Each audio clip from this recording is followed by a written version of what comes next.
We'll call to order this meeting. This is our weekly Commissioners Finance meeting. Today's date, May 24, 2023, appointed hour 1:30 p.m. has arrived. So we'll get started. And we open as always with an opportunity for public comment on any issues.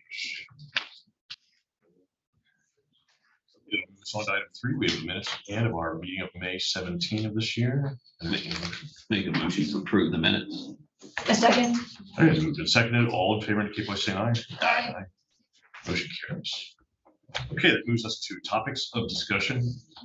And first one today, we've got our update on the collections unit, and Toye is with us today to present. So the floor is yours. Okay. So the 2022 statistics for court collections units. The only thing I want to mention in the glossary and definition of terms is that our name has changed. Obviously, we used to be warrant collections, and in January of this year, it changed to court collections. So that is notated in there. Section 2.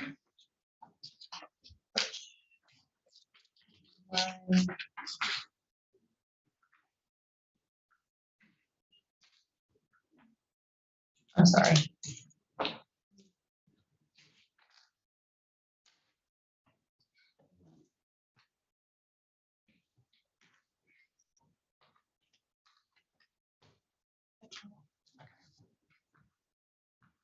There you go.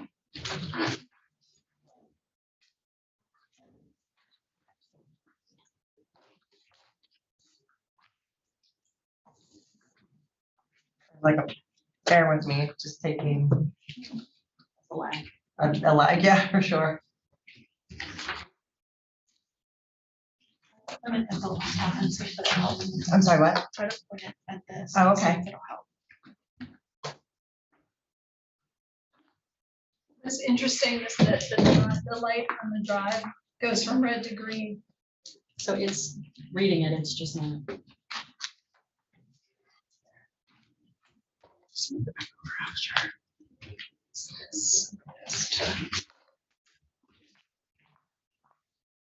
Okay, so there's court collections unit.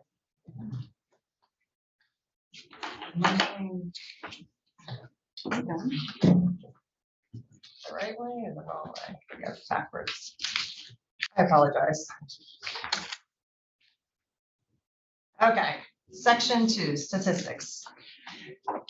So the overview of collection tools utilized. This is what we do to pursue further collections when people are not paying their monthly payments and are falling behind. So for 2022, our admin hearings brought in 203,000.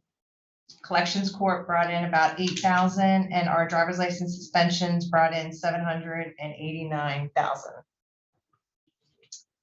The warrants for 2022, we issued 379, we recalled 256, and we had 65 that were released from prison.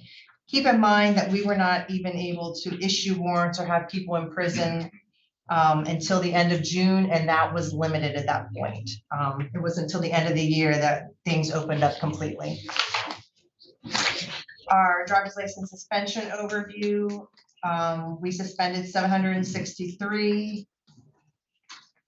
We restored 747, and we had 837 that paid in full. And then our ability to pay, there were 18 ability to pays that were done in 2022. We are still doing ability to pays. The judge will request them from the bench, but we are doing them in a more informal way. We're able to view people's labor and industry from JNet, and we really struggle getting all the paperwork back from these defendants that's required with this packet. And we still give them out. Like, we can't come to an agreement, but with being able to look in JNet and seeing what these people are making, when they say to us, can you lower the payment? And this is why, we can kind of verify it easier when we're in person and on the phone looking at that information. The total criminal and juvenile divisions collections, So adult probation collected around 4,900. Unassigned was 1,268,000, and court collections collected around 4,018,000. And unassigned is, would include AR dockets, juvenile, bail, clerk of courts filing fees and things like that. Restitution collections was 1,057,000 for 2022.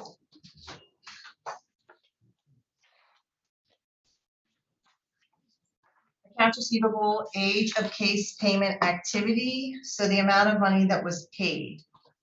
So on this pie chart, you can see 0 to 90 days, we had $41,542,000 collected within the first 90 days.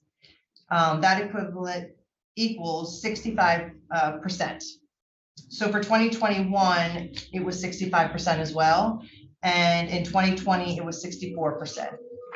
Just to kind of give you an idea of the comparison. The 91 plus days was 18,384,000, which equals 29%. In 2021, it was 29% as well, and in 2020, it was 30%. And then the red slice there is our no payments. In 2022, it was 4,431,000, which equals 7%. In 2021, it was 6%, and in 2020, it was 6% as well. So there was a slowdown, but it was kind of expected with COVID, not being able to issue bench warrants. We're 2.5 years into not being able to pursue the people that were not paying. And unfortunately, the after effects did occur. And then the chart below it, your total AR and year by data is just a different way to look at the pie chart. So our total AR for 2022 was $64,357,000, and that was up for 2022. You can see the amount that was paid in 0 to 90 days was up, which is good. It was paid quickly. But the greater to 5 years was also increased as well, and then the no payment was a little bit higher as well. Questions?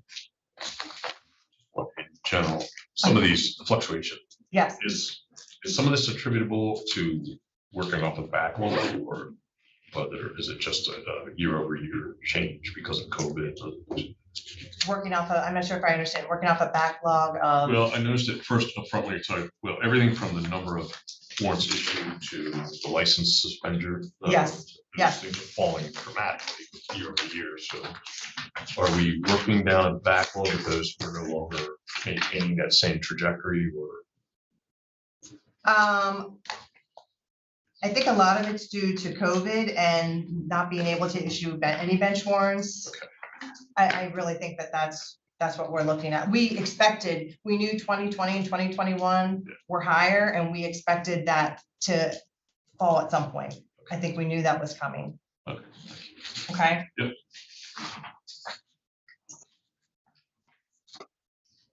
The accounts receivable balance, time since last payment comparison. Obviously, we want the blue to grow and the orange to shrink. And our blue, looking at this chart, you can see is way bigger than all the other ones and has held pretty steady throughout previous years. So, and then when you look at the age of case non-payment comparison, again, that's kind of showing you the after effects of what we're dealing with without being able to issue the bench warrants and pursue further action.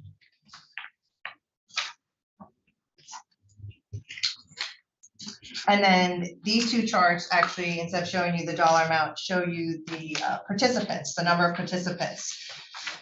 So in this chart, you'll see year one, our vast majority of people are paying within the first year, 5,917, and all the other years you're in the hundreds. So we're doing the right thing. We're going in the right direction. And then again, the age of case non-payment comparison. In year one, there were 952 that did not pay. And greater than 5 was 840. So looking at the previous years, we're not really all that different than what had happened before.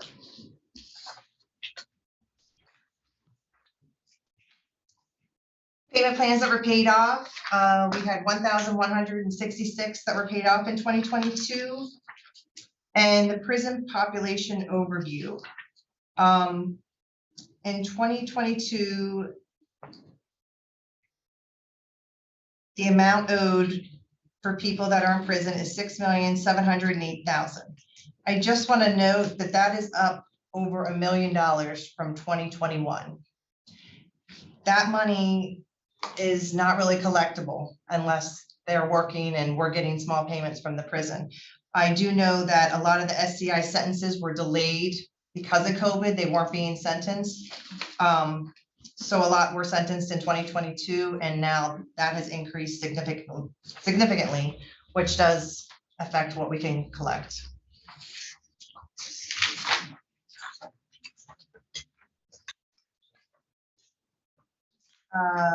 Exonerations by type, we had 133 deceased. There were none deported and 34 extenuating circumstances for a total of 167 exonerations. And that amount for 2022 was 661,000. And there were 167 defendants, 422 cases that were exonerated.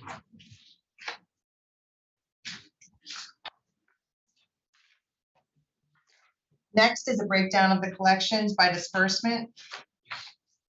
So 1,284,000 was dispersed to the state.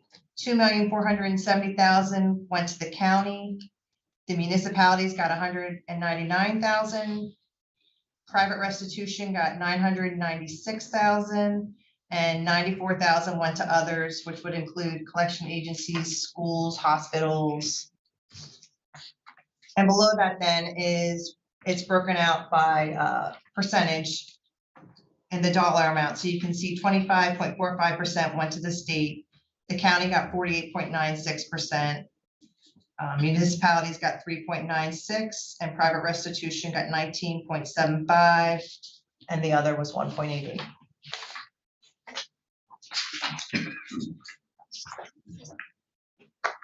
Next is the funds dispersed to the county, the cost to collect. So approximately April 4th, the total cost to fund our unit, and that includes the sheriff deputy that helps us and the costs that the clerk of courts, it costs the clerk of courts to process our stuff. We were paid for in full by April 4th. All the rest went to the county. That's pretty good. Yeah, it's very, Stacy always sends us an email. It's great, it's really great to get that email. Yeah, yeah. I like this page too.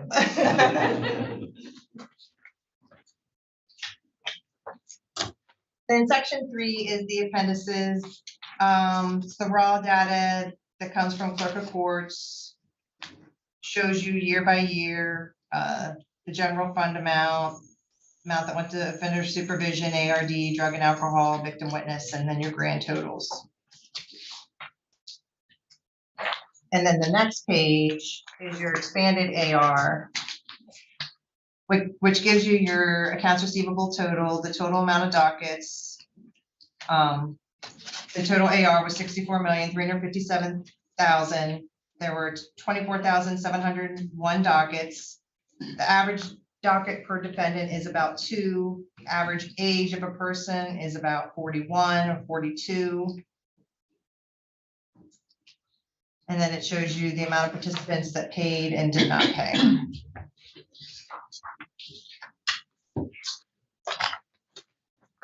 And the next page just summarizes all of that information as well.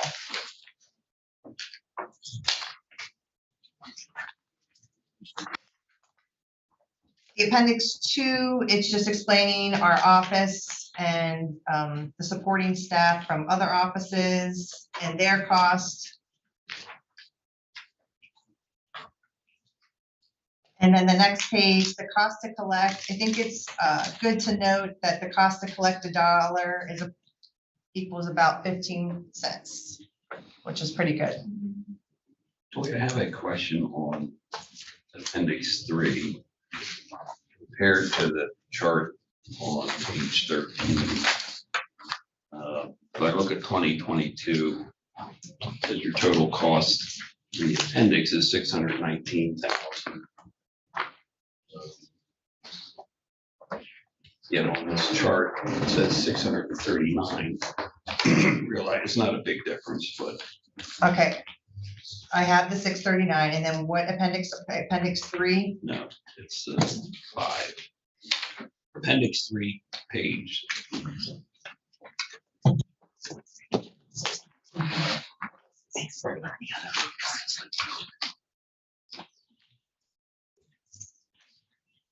The 20,000 is included there, okay.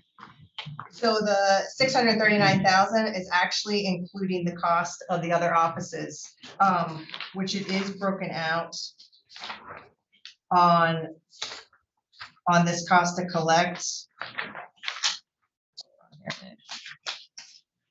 The 639,000 is including the cost to process a bench warrant through clerk of courts and the sheriff's office.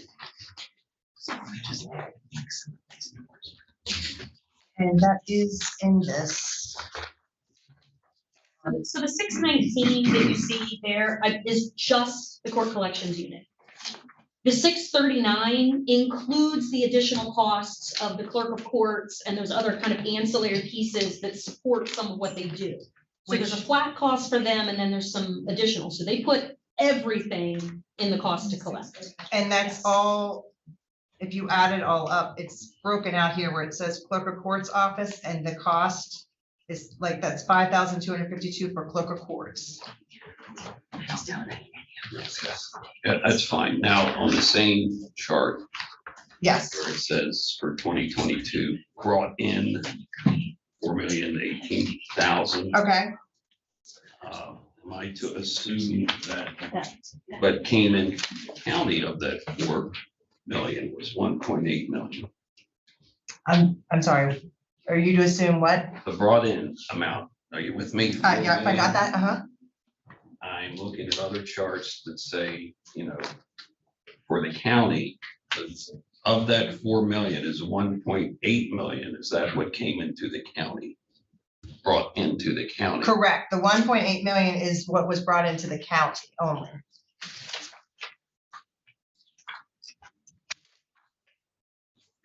Right, so that does not include restitution collected for victims, money that went to the state, money that That's went to only the money other, that we got. directly into the general fund. And on the same appendix 3, and you see the net gains listed beside the brought in. I just want to point out in 2021 and 2022, that net gain is less the medical benefits. So 2020 and back, that was not actually calculated from that net gain. So we corrected that. So it truly is the net gain Yeah. for 2022 and 2021. This is the chart I've been wanting to see for like 4 years. So the net gain for the county is really about 1.2 million, which is still good. Okay, that's all I have. Okay. Thank you. Yeah, thank you.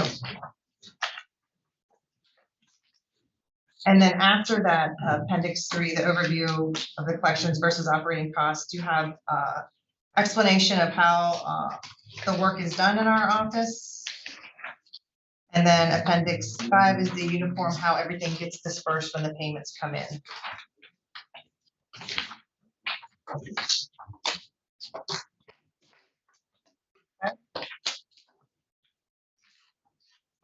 Anything else? We've come a long way up this. Yeah. The recording is greatly enhanced, so congratulations to all. Good. Yeah. Yeah, so group effort for sure. Group effort for sure. And that's- I appreciate that. finally understand it. Huh? I can finally understand. it Yeah. now. It's like, oh, geez, before. Okay, Thank you. That's it, thanks. okay, thank you so much. Thanks, Toy. You want this back or? Okay, we'll move on to our other topics of discussion, and we have Toby Fauver and Kirk are going to discuss the request for proposal regarding the feasibility study. So, gentlemen. Should have received a copy of this draft RFP. I'm just gonna highlight the work plan that's in here. And then, then I'll just talk about the process to develop it. So there's a handful of us worked on developing the work scope and developed the work plan. I think, we had a meeting with all the county departments, or a lot of the county departments were invited to it, and reviewed the draft work plan with them. And we're in the process of getting feedback from the county departments on the work scope. We wanted to get the work scope in front of you and have an opportunity to, coordinate with you, answer any questions over it. I expect there will be probably some, minor changes to it coming back from the departments that we would incorporate and, bring back to you, as a final draft, assuming that you want to proceed with it. The scope of work really begins on page 6, but I'll highlight something on page 5. At the bottom of page 5 is proposed scoring and evaluation criteria. So there would be a selection committee set up of county staff to score and help to rank proposals, and then would be able to make recommendations back to you. And this is the set of criteria and the weighting that we were proposing be used. So project work plan would be weighted or scored at 35%. Proposed staffing plan and their team would be at 25%. And then the consultant's team record between, if there's a prime firm and multiple subs or whatever, the company's record would be at 20%. And then we provide 10% weighting to quality assurance and control plan, and then another 10% on cost. So cost would be a factor in the selection process. In terms of the work plan, there's some background up front. The work plan begins with task 1, which is project management and progress meetings and sort of the administration of the project. And then task 2 would be a kickoff meeting around the project and kind of get everybody on the same page and get organized. Task 3 is data collection and establishing existing conditions. So the county would provide to the consultant team everything that already exists. The appraisals that have been done, any drawings, any plans, any details that would be available would be provided. Land ownership, all that kind of stuff would be provided. And rentals, any space that the county has leased as well would be provided to the consultant team. And there's a list of data collection things, so we would provide as much as we can to them to avoid primary data collection costs. And then they would organize that information. They may need to collect some additional information through interviews and things like that, which we'll talk about here in a minute in a later task. And then they would assess the functional requirements of the different offices and departments as part of that. So that'll have to come through interviews. What are the data collection through maybe a survey of the county departments as well. But what are the functional requirements of each one of those departments? And then what are office requirements and or policies, that countywide policies for office requirements, and then also what are maybe some of the office requirements or space requirements for individual departments. So an example of that might be privacy space. So there might be reasons for client confidentiality in some cases. And so there may be need for certain offices to be able to be, or people to be able to meet in private. There may be needs for conference room space for that or something like that. So the different departments would be interviewed and provide that detail back. The same thing with the courts and the other areas of the department as well. And then the next task is departmental engagement. So that departmental engagement would probably be happening at the same time as that data collection task, because part of the way they're going to get some of that data is through that departmental interaction. Interviews with departments, what's going on trends wise in those areas. So what's going on in the mental health area, what's the needs for staffing in that area, things like that. What does it look like 10 years, 20 years, 30 years out? And we're proposing a pretty long time frame for this.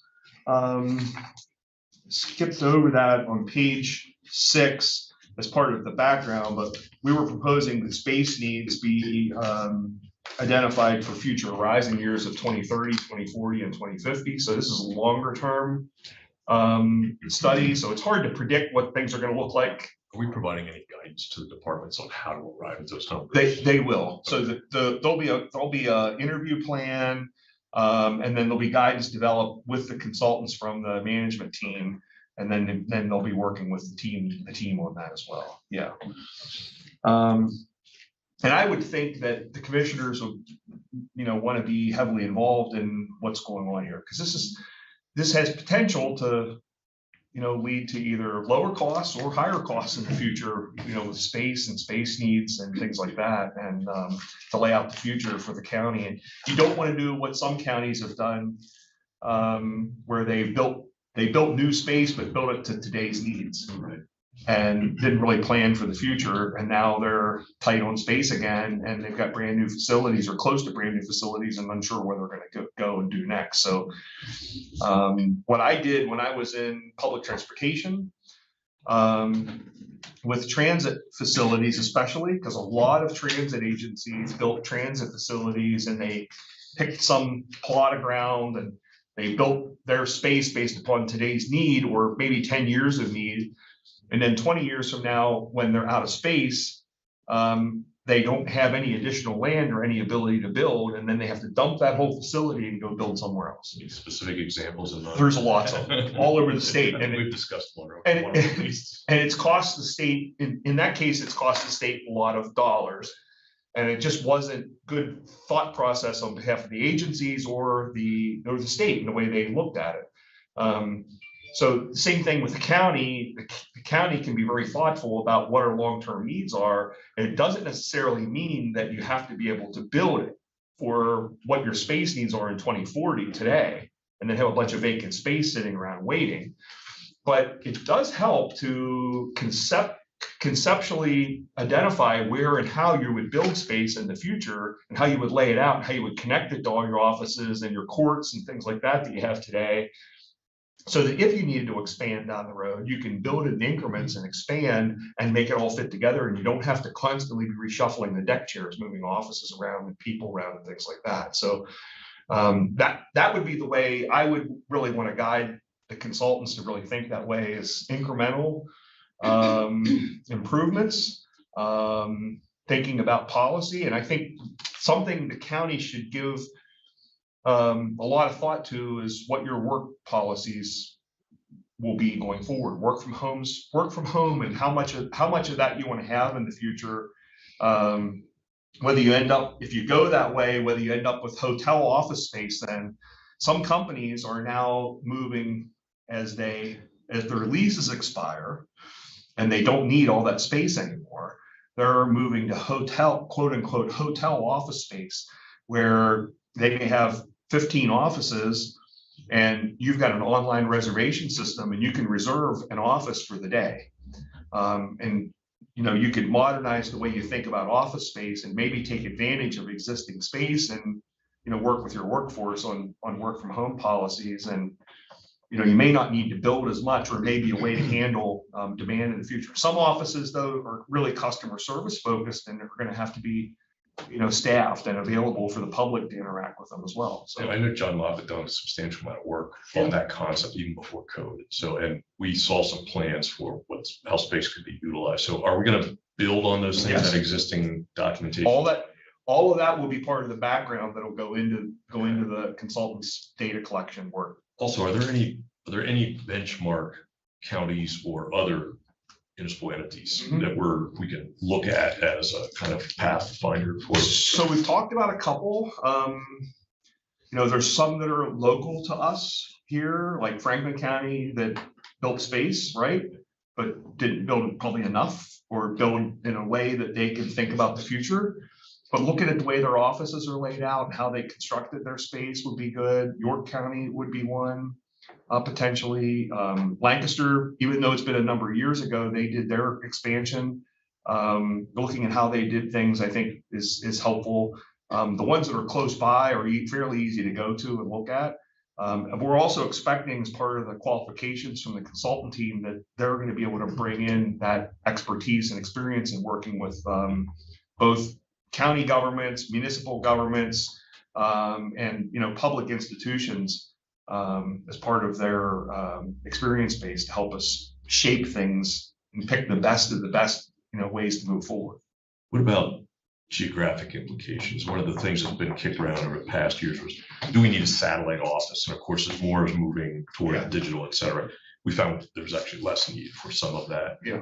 And so is that going to be part of the analysis? Yeah, so if we just skip beyond the department and customer engagement piece and go to that next page, page 9, let's talk about tasks 5, 6, and 7 as a group.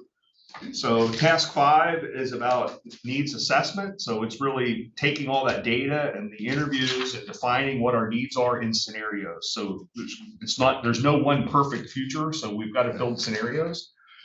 And then task 6 is geared around financial feasibility. So that's where we begin to come back and say, okay, we've collected all this stuff. We know what our needs are. We know where we are at today. We have kind of an idea on where we need to be with space in the future. And there's different options for that.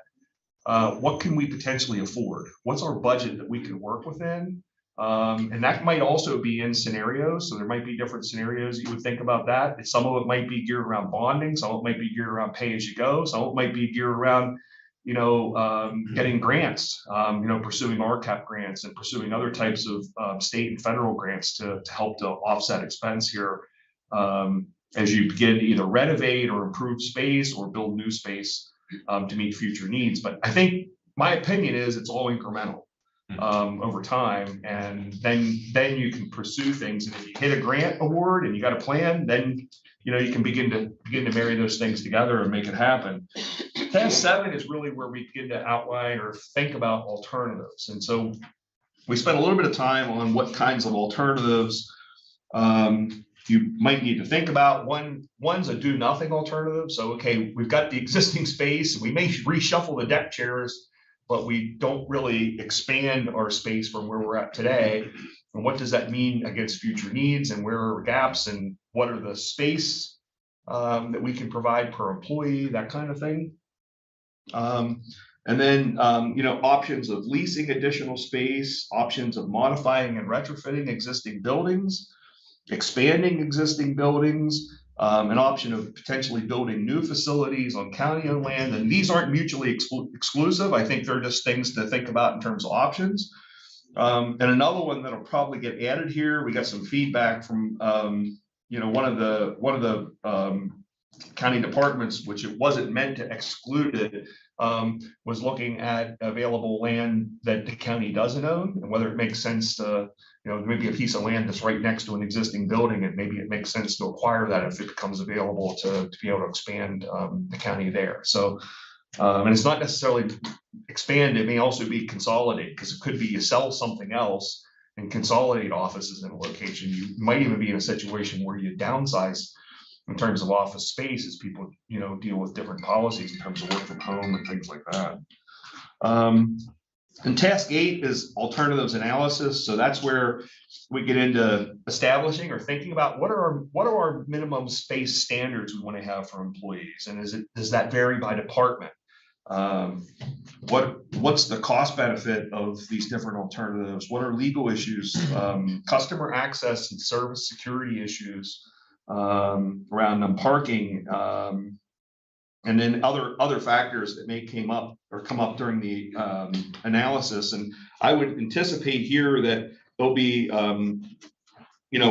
probably a written summary around each one of the alternatives, but also almost like a trade-off matrix that would be developed around different options, and then comparison or analysis around each one of the different criteria that would help to lead to probably some hybrid of some kind that ends up being a preferred alternative, is my guess, that you end up with some kind of hybrid of a lot of these things. I think the anticipation is that the consultant's work is going to be very interactive with staff. It's not going to be a consultant comes in and meets with the county for a week and then they go away and 3 months later come back with a plan. It's going to have to be very interactive and opportunities for the staff to weigh in. One of the things Kirk and I have talked about, and Stacy and I have talked about, is what are needs versus wants? How do we define that really well? And what are needs versus wants in the future? So, looking at what are policy and legal requirements for space and what you may need, security requirements, things like that. And then you may move into, what are some other reasons why you may want to have space, or somebody may want to have a bigger office or a bigger this or a bigger that. And do you even move away from fixed wall offices and go to a modular kind of offices that give you the ability to shift around and maximize the use of space in the future, internal space? And that may work for some offices and may not work for others. Toby, some of our space is very inflexible. Yep. Do we have divestment of those properties as an option? And yep. In this, okay, that'll be built in the scenario. Yep, absolutely. There could be it could be that you take 3 or 4 of the spaces and say, hey, like, they're old, they're tired, they don't work for us anymore, they're in a good area that has value, we can sell those and take the proceeds from that and put it into something else. It could be building new, it might be expanding something you already have, or some combination of those things. Do we have the legal ability to sublet? That I don't know. We would have to check with the solicitor. Okay, all right, that's down the road. Last major question I have is, this is a pretty substantial project. Who's going to be the project manager on this? Who takes responsibility for it? I think it'll end up being Kirk and I working together. Okay. All right, thank you. The task 10 and 11 would be elected official presentations and plan adoption. I would suggest that if I were you, like whether it's at the finance committee meeting or one of your meetings as this thing's progressing, I would think you'd want to get regular updates and maybe have opportunities to interact with consultants in a public forum where you can have get their overviews and things like that. Another thing is to think about how much you want to, how much and what you want to make available to the public as the project develops. So to help explain the need, what the issues are, help set the stage for where you may need to go.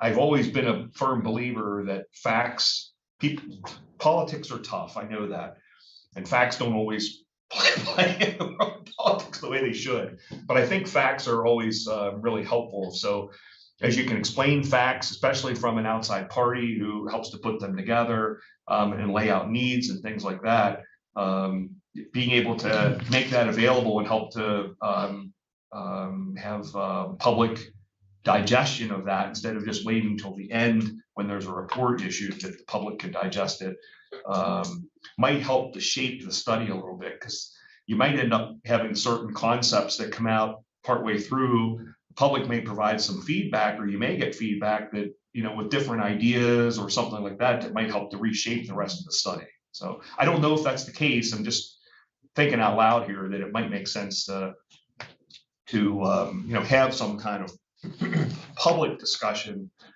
whether it's at these meetings or whether it's, information available on the website so that people can get information along. I would say that public engagement component is going to be huge, and you've run into that before, especially with transportation projects and such. And in this case, I think it's most pronounced because during the ARPA debate, of course, the feedback from the public was, well, don't keep it for yourselves, but they didn't understand what keeping it for ourselves really meant.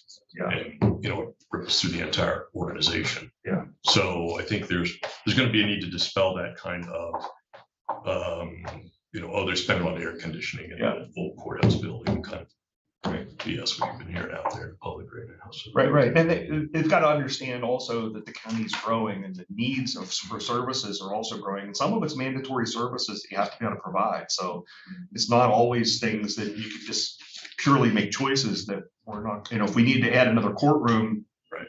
When we need to add another courtroom. Yeah, right.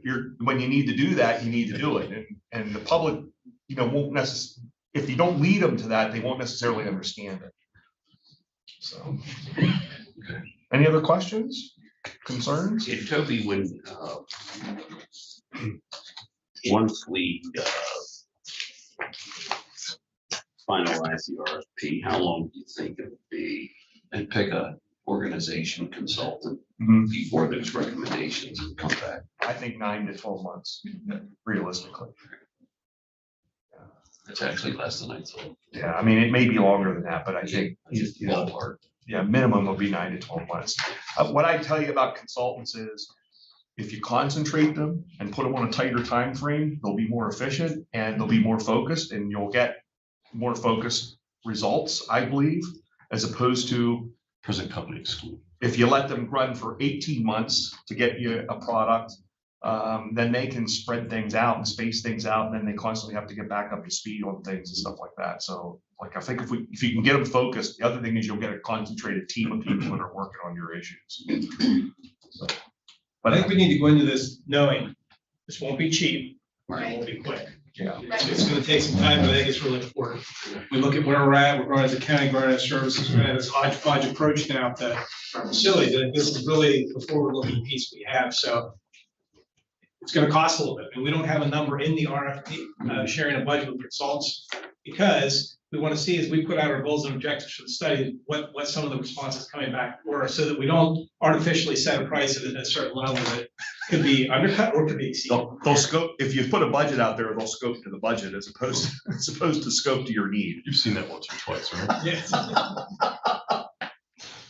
Right. So, and that's one of the reasons, although, cost is a 10% factor, sometimes on these kinds of procurements, cost isn't a factor, but having cost be a factor, I think, will help to keep the consultants focused on, what they really need to do to help you meet your needs. Any other questions? Thanks. Thanks. Thanks for that, guys. Okay, we had prior discussion on county investment policy revision, and that was tabled. So if we want to revisit that, we need a motion today to remove the table. Make a motion to take discussion and approval of the Cumberland County investment policy off the table. I second. Yes, moved and seconded. All in favor indicate by saying aye. Aye. Motion carries. That brings us to the legal matter, which is the discussion and approval of the investment policy. Ladies, we posed a number of questions to you before, and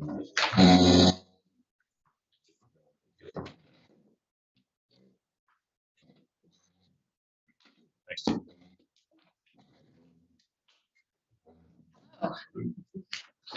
The last time we were here, I think most of the questions centered around the conflict of interest section.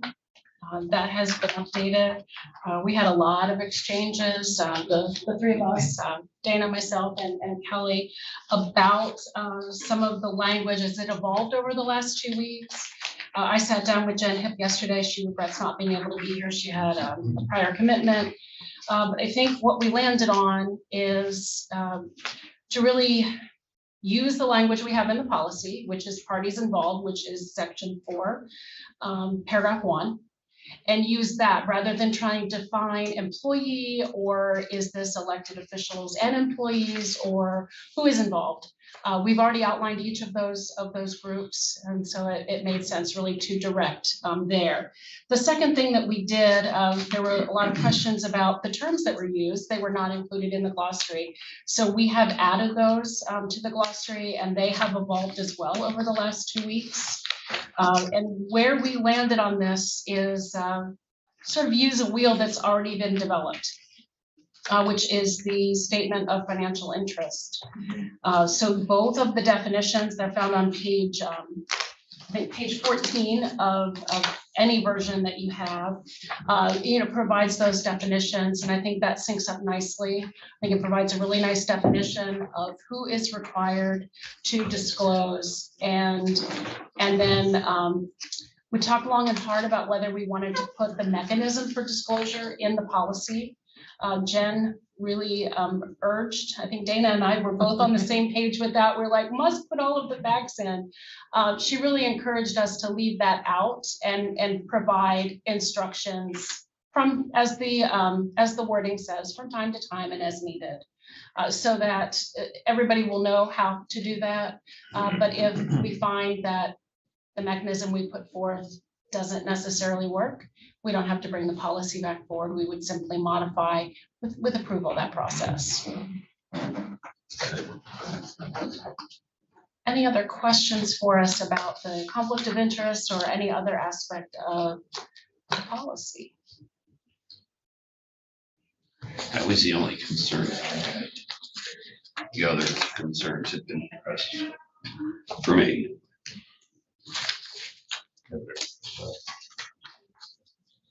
My concerns have been addressed. So all three of us are in agreement that all concerns have been addressed. As best we can at this point, yeah. Okay. All right, so that addresses any obstacles that were in the way of passage last week. So at this point, if there's no further questions, we'll entertain a motion. I will move to approve the Cumberland County investment policy. I'll second. Okay, moved and seconded. If there's no further questions, all in favor indicate by saying aye. Aye. Aye. Motion carries. I feel like we should have cake and ice cream or something. I was just thinking the same thing. Thank you. All right, then. Right. Moves us to item 5, which is other business. Not entertain a motion to adjourn. Stand adjourned. Thank you.